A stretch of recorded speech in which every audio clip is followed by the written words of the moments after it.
Hello, hello, hello, and welcome back to Keep the Lights here on Princeton Community Television. I'm Misha. I'm Jenny. I'm Rachel. And here with us today we have Noemi de la Puente, and she is a playwright, producer, theater artist, and a master of anything that has to do with the theater.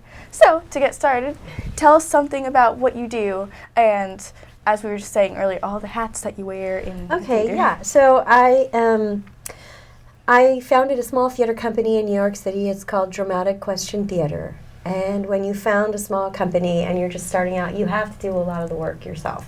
So as a result, I ended up doing props and costumes or some kind of set design on the fly, very, very essential, very simple set design, just to get my plays up there, just to help other fellow playwrights get their plays up there. And little by little, you build a track record. And then you have to get into more administrative work, like how do you become a 501c3 nonprofit so you can get donations that are tax deductible, like all the paperwork and all the organization that goes into that. How do you apply for grants? Someone has to do the application. Someone has to find the grants. It's not like they come knocking on your door. All kinds of things like that. Then you end up also being your own casting director. So you go see other shows. You see what's out there, who's out there doing what.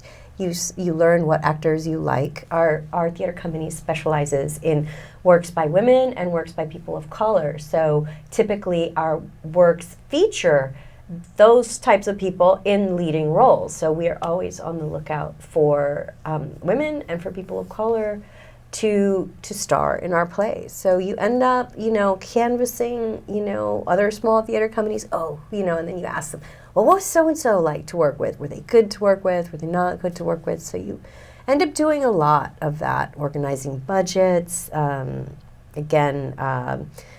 of learning where you can borrow props and costumes, because we don't have a space, so we don't have anywhere to store anything. So we don't have anything as a result. So it's very scrappy. All right, so what are some of the plays that you have produced or been a part of? So my most well-known work right now, I wrote it with David Davila, a composer from New York City, and it's called Manuel versus the Statue of Liberty, and it is a musical comedy about illegal immigration, and it is inspired by the true story of a Princeton undergraduate who found himself in the position where he had no papers, and he got a scholarship to study classical Greek and Latin literature at Oxford, which is a dream come true for anyone majoring in the classics. Like, oh my God, this is like Mecca. And he couldn't leave the country. And I just found his story so compelling and so aggravating that I had to write about it. So we created this musical. It was part of the New York Musical Theater Festival. It was a reading series award winner. It was, then we were in the Next Link program where they gave us a little bit of money to produce it. We had to raise a whole lot of money, though, to produce it. We won the Special Award for Social Relevance and Impact. Our Statue of Liberty won an Outstanding Individual Performance Award. We had a reading at Princeton University. We had a reading in New York City for invited guests to kind of, we rewrite at every phase. Every time we show it to the public, we rewrite based on critical feedback from trusted industry colleagues. And then just a couple of weeks ago, we were able to present it at the Princeton University Latino Alumni Conference, Adelante Tigres, Forward Tigers. And we got to meet Justice Sonia Sotomayor as a result, because she was the guest of honor at the Performing Arts Showcase, and we just did 10 minutes. So I had a combination of professional theater people, a professional musical director, a professional director, I had a professional actor in the lead role, and then I had 3 students, and they just got a crash course in musical theater, and then they got to meet Sonia Sotomayor, which was really cool. It's like she's like such a rock star. It's so great. So it was a real highlight. I'm writing a show called The Pet Play. It is a play about people who love their pets too much and make decisions solely on their pets and not on their human companions. Oh my God. Sounds like us. Hopefully, yeah, it resonates with a lot of people. So hopefully that will be produced at the Art New York theaters in the first quarter of 2018.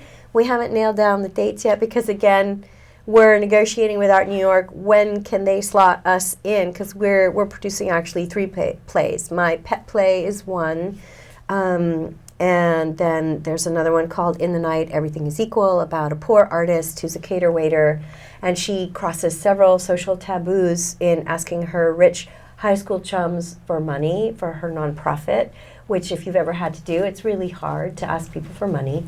It's just crazy, the taboos we have around that. And then another play called Shoe-In, which is about affirmative action in the 80s and a Latino student who kind of rents himself out to go on college interviews for his white counterparts that are average, who think that by hiring him, they'll do better in the interview, which is crazy. It's a crazy play.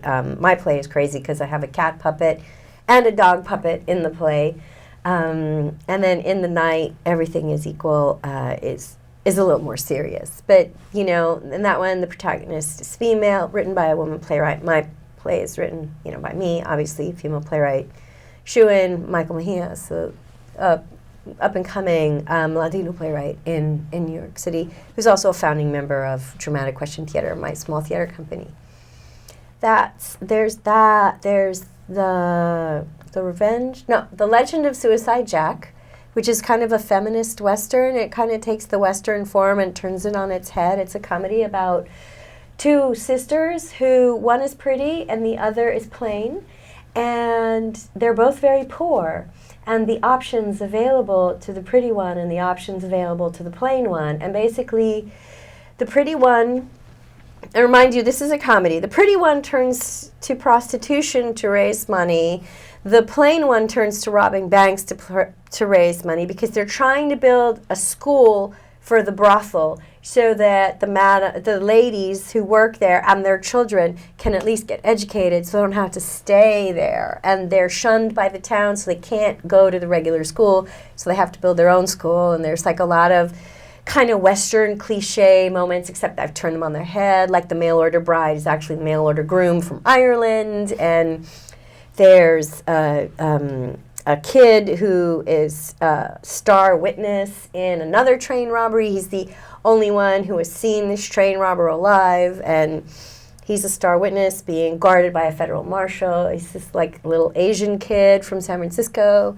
And that was all inspired by work I did many years ago with the Brandywine Railroad, where for fun, they staged fake train robberies. So they got a bunch of actors pretend to be train robbers. They gave the customers on this historic railroad fake money. So when the train robbers came to rob the train, you gave them the fake money. And I gathered the group of actors. And there was this one little Asian kid who wanted to be in the show. And when he called me up, he said, you know, my name is this. He had a very white-sounding name, like Justin Zilkowski or something like that. And he said, there's just one problem on the phone. And he's like, I'm Asian. And I was like, that's no problem. There were Asians back then. We'll just say your character's from San Francisco or something. So again, it's coming back to that multicultural casting, creating great worlds for women. Those are just some of the things that are kind of on my plate right now. So what do you love most about your job, this industry? What do you love to do?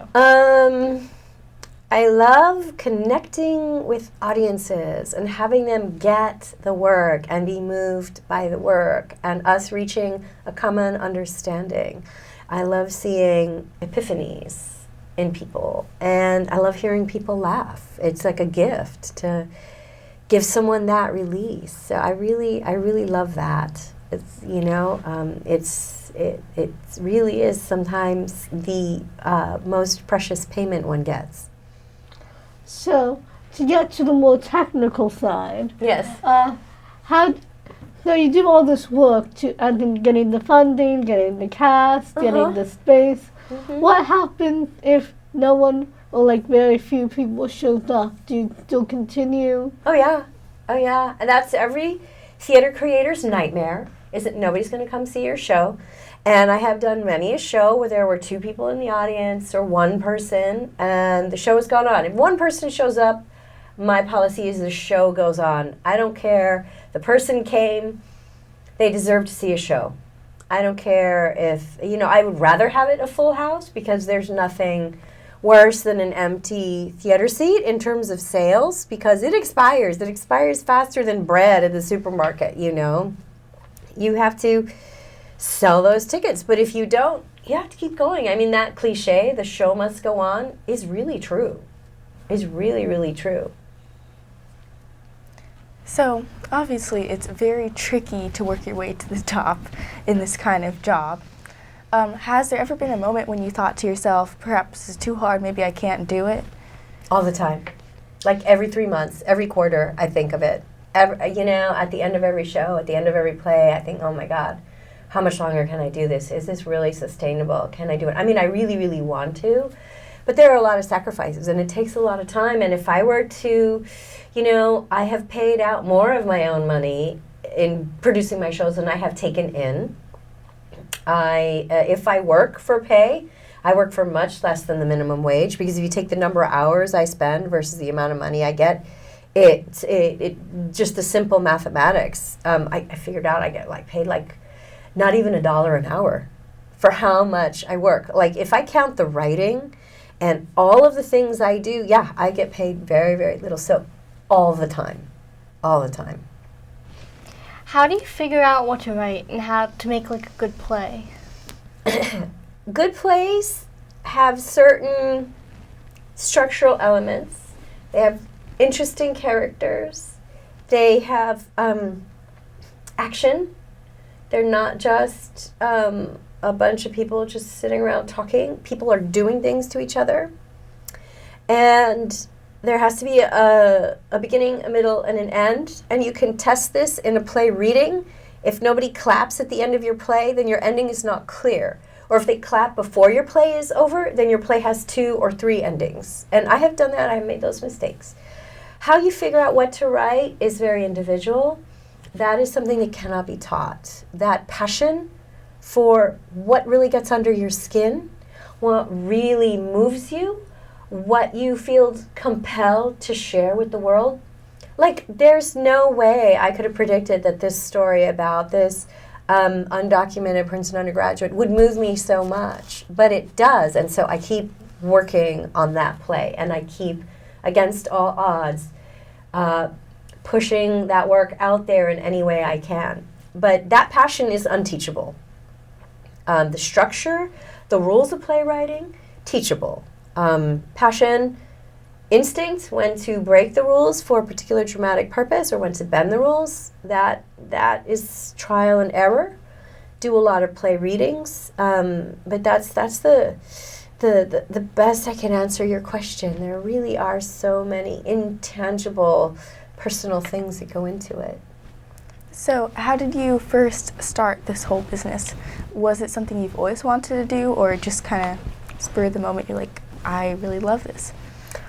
I had always been involved in theater as a kid. I had always done plays in schools and wanted to be in shows and be in more shows and take theater and dance and music and all that. But my parents couldn't afford all of that, so I was limited to what I could get to on my own, which in Los Angeles growing up was a consideration because everything is so far apart.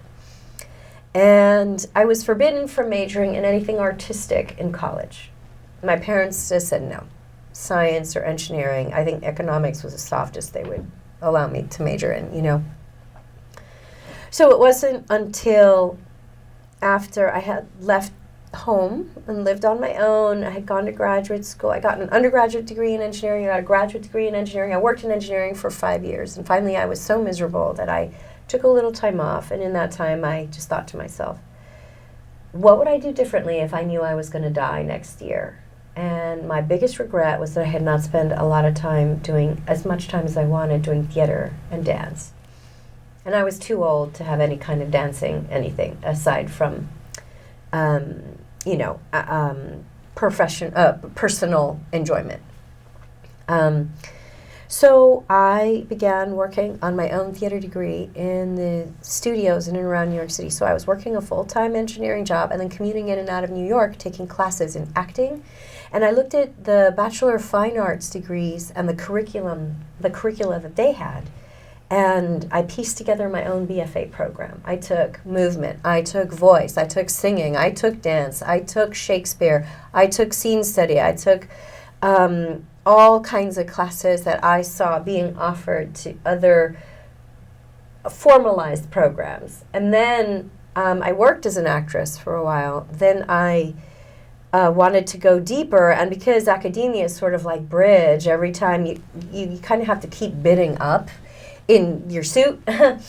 So I couldn't go back and get a BFA because I already had a bachelor's degree. So I went and I got an MFA in theater arts at University of Iowa. I got a full scholarship. And while I was there, even though I was in the acting track, I took as many writing courses as I could.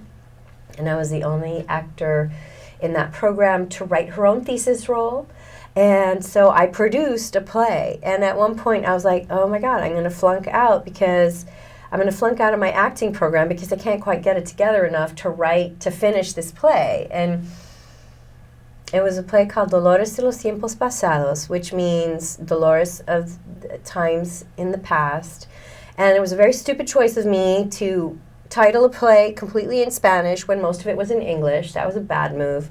So I learned early on about titling and marketing. But I produced it. I got together the creative team. I didn't hire people because it was all students, but I put it all together. I was in it. I got a faculty member to direct it. I got some of my friends to be in it. Other people I had to audition, because there were roles that weren't covered by my friends. And it happened. It was a very moving experience for me. So what are you most proud of? What have you done that you've loved most? Any plays that you've done that you love? I think so far I am most proud of Manuel versus the Statue of Liberty, and I am most proud of some of the beautiful songs that I have been able to create with composer David Davila, who is a very gifted composer, and I'm very proud to have several songs out there that I feel are meaningful, are beautiful, are in demand as audition pieces, and people like to sing, and people like to hear, and they don't mind hearing them over and over again. So did the real Manuel ever sing it? Or did you have to ask for permission? First of all, it's inspired by his life. It is not his life. If you want his life, go read his memoir. It is undocumented, a Dominican boy's odyssey through the immigration system by Daniel Padilla Peralta. That is the authoritative text on his life, because he wrote it, he should know. Our play doesn't need the rights because it's inspired by him. You will notice elements that are similar to him, but it is not him. It is composite, largely inspired by him. But it pulls from several other notable activists who have made their lives very public, and their struggles very public. In terms of strict copyright stuff, to my knowledge, anything that is in the public domain that has appeared in a newspaper or on an interview or in something, that is widely distributed, it's fair game. And what was weird is our biggest production of the show came out the week before his memoir was released. He's never seen it, to my knowledge. If he's seen it, he's been very quiet about it. And I can understand why he might not want to see it, because then you have this bizarre meta-theatrical moment where if anyone in the audience knows he's in the audience, they'll be looking at the play and then looking at him to see his reactions, and he'll feel very on the spot. He also may not like musicals. They may be too fluffy for him, or he may not enjoy our particular brand of humor, so there are many reasons. Or he may just be too busy, he's a busy guy. It's not easy being an academic. But to my knowledge, to date, he has not seen it, even though it was done on the Princeton campus last week. 10 minutes were done. All right, so what's your favorite genre or of music, or do you guys do more musicals or plays, or what's your favorite? Dramatic Question Theater does mostly plays. I'm the only crazy person in that theater company that does musicals. I really love musicals. I find them a very powerful form of theater. I also find them a form of theater that is not withering. If you look at attendance records in American theater, attendance is going down. Our audience is aging. We are not doing a good job of introducing young people into the theater earlier. You're probably, none of you are really in the habit of going to see a play with your friends. You'll go see a movie, or you'll go watch a YouTube video or something like that, but you won't see a play. So I love musicals because there is something very visceral about music that helps convey the story in a more powerful, profound way than simple words. However, I do know several very gifted musicians and musical theater artists who love plays because they love that stripped down, essentialized version where it's just the words, and they are really captivated by that. But those are my preferences. I tend to prefer comedies. I think that laughter opens people up, and you're able to sneak in more subversive ideas with comedies. You know, The Marriage of Figaro would not have been so popular if it had been a real tragedy. But because it was a comedy, it snuck in under, you know, the King of France, and people say it launched the French Revolution because Robespierre went and saw it, and he wouldn't have been able to see it if the king had banned it, and the king didn't ban it because it was a comedy, you know. Those are the things that I like. Every once in a while, I will go see a political work, even if it's a drama. Church and State right now is a really good gun control-based play at New World Stages. I really like that play a lot. It's not a musical, but it's really good. So those are my favorites.